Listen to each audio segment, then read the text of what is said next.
I, 23 female, grew up in a really crappy adoptive family. I was very book smart, and my grades were very good. However, my adoptive parents only saw the numbers and treated me like a trophy. I was emotionally neglected and abused until I left at 21. I took a 23andMe DNA test a year or so ago. I've since met the man, 28, of my dreams, and we're cohabitating and engaged. I got an Instagram DM a few weeks ago where a teenager told me I was her biological full sibling and that she, my other siblings, and my bio parents wanted to meet me. I had always been told by my adoptive parents that my biological parents were teenagers, and that's why they gave me up. It turns out they were both 25, in a stable relationship, and just didn't want a kid with developmental disabilities. I have moderate autism, so they threw me away when I was 2, not an infant, as I'd been told growing up. They now have 6 kids, and I was the only one they gave up for adoption. I agreed to meet them at a restaurant, and they asked me for money to help with their finances. My fiance works in finance. An NDA prevents me from saying more, and I own a handmade jewelry business. We're both financially well off and hope to retire by my fiance's 35th birthday. I felt very angry at them for doing what they've done, throwing a disabled toddler away. I told them as much, speaking about how they had a happy family. I was alone and abused. I'm in therapy because of my childhood. I told them that I didn't owe them anything because they threw me away. I paid for the meal and tip and drove back home. I've been getting DMs from the family plus extended family for the last 2 weeks that I'm an idiot and that family is family. I feel so exhausted and broken down. Am I the idiot? Edit. I checked my 23andMe before meeting them, and there was indeed a full sibling, which is why I met up with them in the first place. My Instagram is full of pictures of the vacation my partner and I have taken. It's not a huge leap to assume we have a comfortable lifestyle. Not the idiot. Family as family suddenly applies when they need something, but their extended family didn't beat their butts when they threw away their 2-year-old. They aren't your family. They're your genetic donors and temporary incubators, nothing else. Tell them if they continue to harass you, then you'll file harassment charges. Save every message as proof to hand over to get restraining orders or anything you can. Yeah, they have the nerve to say family is family. Where was that sentiment when you were 2? Family is family, unless it becomes inconvenient, then they're not family. But once financial support is needed, they become family again. OP should tell them, if family meant that much, they wouldn't have thrown away a child. Honey, you owe them nothing. It sounds like they reached out to you for money. So tacky on their part. Just go no contact and block them. You've been doing just fine on your own. If they wanted to have a real relationship with you, they would have never asked you about money when meeting you for the first time in 21 years. You were very generous in meeting them. You gave them one chance. They showed you that they only want money from you.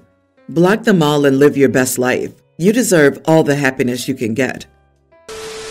My tween stepdaughter wants long hair, but doesn't brush it while we're out. It's past her waist now. It becomes a tangled mess from her clothes, movement, weather, headphones, etc.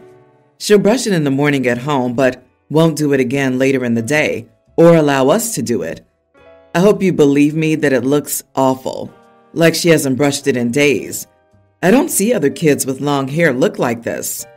She somehow gets a teased look with parts sticking up, half folded over and up, divided strands so it looks unwashed, and balls of knots. If she's at home, in a park, playing with kids physically, or being active, then I don't care. She doesn't go out with her mom much. Her mom is a homebody and doesn't like crowds, events, spending money, etc. So her mom doesn't see or deal with this as much as we do. In contrast, my husband and I are very social and love events, and it's not a hardship to buy tickets and outings all the time. I know brushing hair in a restaurant or near other people is icky. I try to catch her in the bathroom or when we're not near others. I care because I think it makes her father and I look neglectful. I'm embarrassed. It's not about looks. We're a bit alternative looking, so I 100% wouldn't care if this was about style or expression. I care because she looks dirty, so it will reflect badly on us, the parents, who are out with her. My husband just doesn't care. He doesn't care about looks. He's very blind to details, such as house cleaning. He's literally a doesn't notice a dirty floor type of person. Plus, he says, but she brushes her hair in the morning. So I'm the nagging stepmom solely caring about my stepdaughter's hair. Would you judge the parents if you saw a teen with rat nest hair? Or figure the kid's just making their own decisions and being stubborn? It's also unfortunate because she wants to keep growing it out. So I'm worried it'll look worse and worse. Lord, I'm embarrassed and worried that I look like a neglectful parent. Am I the idiot for wanting to make it a rule that we brush it when she looks like she's been through a hurricane later in the day? You are the idiot. Nowhere in your story do you actually show any concern toward your stepdaughter. You make it very clear how much you worry about yourself and how others will perceive you. What an awful stance to have. By pushing your perspective in this situation, you're sending a clear message to your stepdaughter that you care more about yourself than her. Your motivations are twisted and selfish, so maybe take some time to figure out why you care more about what strangers think of you than your stepdaughter's feelings. Yeah, OP says, I'm going to fix how you look because it reflects badly on me. And that's pretty toxic. This is all about OP and not the stepdaughter. Hair is not really the hill to die on. Children often feel powerless in their lives, and hair is a way of exerting a small piece of control. It allows them to learn how to make decisions about their bodily autonomy without having permanent consequences. With respect, basic maintenance of hair is basic hygiene. You wouldn't want her running around with food all over her face or filthy clothes either. It's level 1 of self-care. Expecting a kid who's about to go into middle school to be able to have the hygiene level of a third grader has nothing to do with bodily autonomy. You're not controlling the hair's cut, color, or length. You just want it to be clean and neat. OP's not the idiot. My nephew is a toddler, and we only learned about him a few months ago.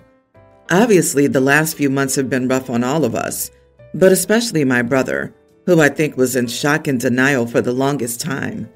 One of the big reasons his ex didn't tell my brother about their son was because she didn't want him to grow up spoiled and entitled like most of my family. My parents also really hated her and did a lot to try and get my brother to dump her. E.g., my dad had her fired from her grad job, and I think he was the reason she couldn't get another one in that field for the longest time, so she was scared of how they'd react if they knew. My nephew's birthday was right around the time we found out, so we weren't able to celebrate. His ex would only accept one small gift from my brother for him, so my family's belatedly celebrating his birthday, and they're going all out. My brother's bought more toys than one kid needs and is talking about taking him to Disney, even though there's no way in the world his ex would let him take my nephew abroad. Anyway, we were talking about the party yesterday. I told my brother we should tone it down, and he shouldn't give his son that many gifts in one go because it'll upset his ex and most likely overwhelm my nephew, whose life has already been flipped upside down. For my nephew's sake, I think it would be best if we work with his ex because we're all going to be connected forever now, so there's no point in fighting or holding on to grudges. My brother disagreed and said he wouldn't let his ex dictate his relationship with his son. I was going to explain why fighting with her wouldn't be good for my nephew, but our cousins were all siding with him and crapping on me for defending her. They think I'm only siding with her because she was one of my best friends, and I'm trying to be friends with her again. I do want her as a friend, but that's beside the point. I was irritated because they were ganging up on me, and in the heat of the moment I said, "This is exactly why she never told you about him," to my brother. He didn't say anything, but my cousins tore me to shreds. My brother's barely spoken to me since, and for some reason, our family is now convinced I knew about my nephew all along, when I absolutely didn't. My brother's also being so nasty to his ex now, when he wasn't before, and I think it's because he's taking his anger at me out on her. Am I the idiot? Not the idiot. You spoke the truth. Your brother feeling entitled that his ex doesn't get any say in how he interacts with their child Sounds like precisely why she concealed that info from him. The very first opportunity he had, he showed that he would not respect her boundaries. I'm also guessing that his being an idiot who doesn't respect her wishes is related to why they're exes. Most parolees don't want to become single parents with no involvement or support from the other parent without any reason. I hope she files for full custody. I bet she already regrets telling him. I feel bad for her and the little boy. I have a sneaking feeling she might not have told him, to be honest.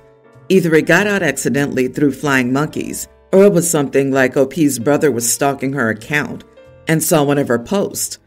Also, considering he's never been in this child's life and his current behavior, I think a judge would have to be bat crap to give him any form of custody. That's what I'm afraid of.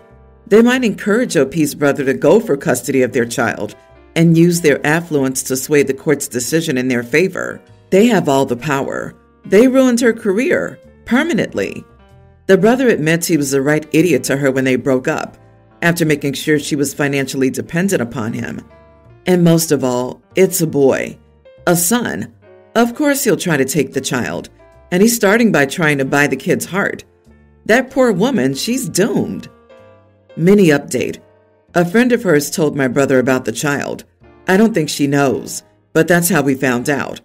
I would tell her, but given the situation, I doubt she'll believe me right now. My brother isn't a horrible person. He's had a huge bomb dropped on him, and his emotions are all over the place. It doesn't help that everyone is feeding his anger by constantly telling him it's all her fault, and she's some evil witch who did this to be spiteful. I know once he gets his emotions in check, he'll see the reason and do what's best for his son.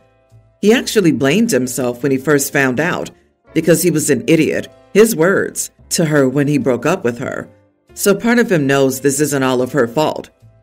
OP, a sliver of self-awareness, isn't worth much when he's treating both you and his ex atrociously. She's not going to give a crap if he knows he's an idiot, if he's still being an idiot. His character lives in his behavior, not his internal monologue. Please do tell her, God, this woman needs an ally and any help she can get.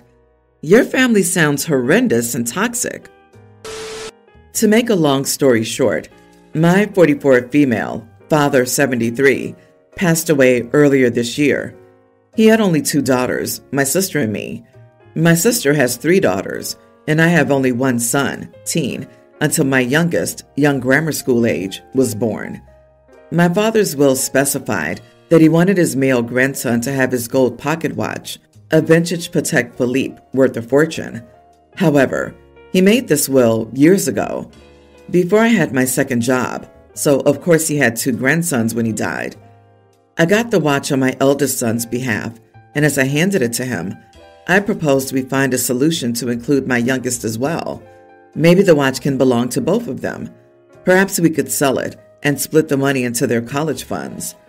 My son said I shouldn't propose anything because the watch belongs to him, and I'm putting him in a tough spot. I said he should consider that he's not the only grandson anymore. My husband, the father of my youngest, not my oldest, said I was an idiot to make this proposition and should just drop it. I disagreed because I left the decision up to my son and didn't force anything. I left the decision up to my son and didn't force anything? What a load of crap. You are the idiot. Your father made his wishes very clear, and you know he wanted his firstborn grandson to have the watch. Even your son's stepdad says you're an idiot, and yet you're guilt-tripping your oldest son into sharing or selling what is rightfully his. You can pretend that's not forcing him to do anything.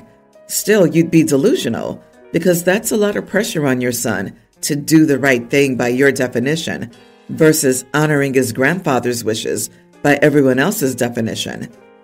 I strongly encourage you to honor your father's wishes and apologize to your son for putting him in such an uncomfortable position. The watch is 100% his, and he should cherish that memory rather than cheapen it by asking him to sell it. The idea that you would take this inheritance and sell it to give a young kid cash against the will of the grandfather, your older son, and your own father strikes me as terrible parenting.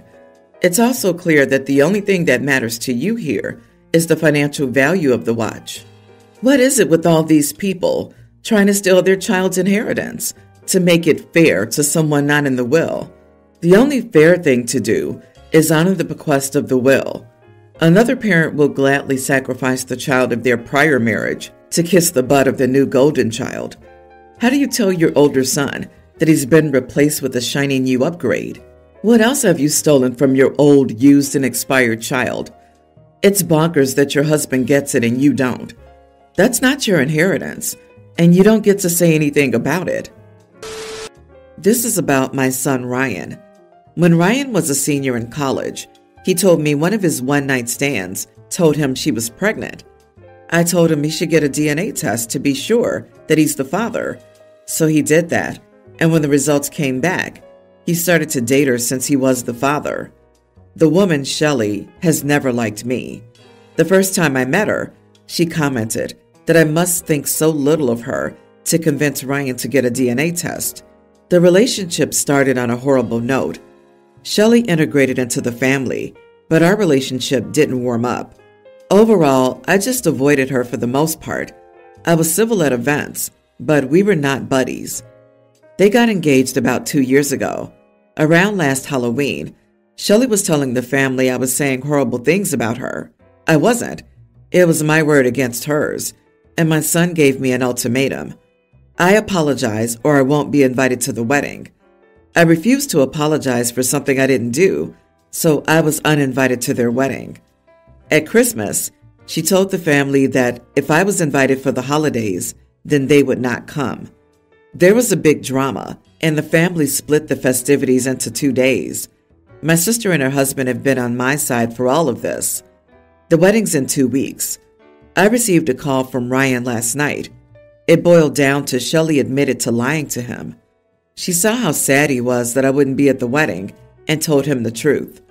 He re-invited me to the wedding. I told him I was unsure and I would think about it. I don't want to go to the wedding for several reasons. I don't support the wedding. I don't wish to be around my future daughter-in-law. I'm very mad that she did this in the first place. My reputation in the family's been affected by her lies. And finally, she hasn't apologized. The truth is getting around the rest of the family, and opinions are split. Some think I would be a jerk for not going, and others think I'm justified in not going. Also, I'm still determining if I want a relationship with Ryan, if he's with Shelley. Edit. All the family knows she lied. My son cleared that up with everyone, so my reputation is clear in that. Not the idiot. In my opinion, you shouldn't go to the wedding until you get a proper apology from Shelley. She does not get to tell lies about you and then skate off scot-free. She owes you an apology. Let your son know that this is the requirement as soon as possible. Make sure you get a proper apology, not a fake apology, e.g., I'm sorry you felt that way about what I said. Your son should have gotten the truth from her before the invitations were sent out, and he proposed instead of waiting a couple of weeks before the wedding. Shelley's a piece of work. She should have remembered the golden rule about marrying into someone's family and not creating or causing trouble for family members. Honestly, tell your son you'll go to his next one. There will definitely be a next one if this is the person he's marrying. Ryan really needs to ask himself if he truly wants to be saddled with a lying troublemaker who may try to do something like this again to some other family member besides you. Ryan may have felt obligated to marry Shelley because he got her pregnant. Still, she's not entitled to expect to be treated as she wanted when she did the abuse of lying. It's always scary when people are willing to lie through their teeth. Once you know someone is capable of that, how can you trust what they say? I genuinely would not go, but whatever you decide. Update. I've decided not to go. I don't believe it'll be good for me, and I'll explain to Ryan why I'm choosing this. I also don't think a wedding is the time to reconcile. I'll also explain that receiving no apology from either of them factors into my decision. Even if I got one now, I still wouldn't go because I know it's forced. He's an adult. He'll need to take the first steps to fix this, not me.